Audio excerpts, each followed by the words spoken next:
নমস্কার বন্ধু, আমার কৃষ্ণ চ্যানেলে সবাইকে স্বাগতম। তো আজকের ভিডিও হচ্ছে অক্ষয় তৃতীয়া নিয়ে। অক্ষয় তৃতীয়ার দিন আপনি কি কিনলে কি শুভ হবে, কিভাবে কি করবেন সেটা নিয়ে আজকের ভিডিও।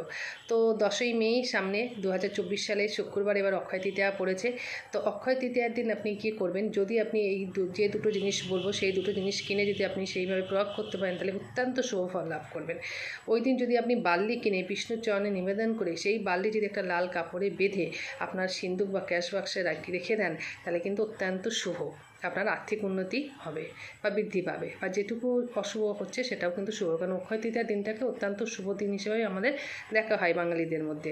আর কি করবেন, ওই দিন যদি কেউ মা লক্ষ্মীর ঘট স্থাপন করেন বা ঘট যদি কেউ কেনেন, অনেকে সোনার উপর ঘট কেনেন বা তামা, যে আপনার যেমন সামর্থ্য তেমন যদি ঘট কেনেন, সেটা মায়ের আসরে যদি সেখানে রেখে দেন মা লক্ষ্মীর সিংহাসনে, এবং সেটিকে যদি আর একজোড়া শাঁখা বা শঙ্খ কিনে রেখে দেবেন, কড়িও কিনতে পারেন।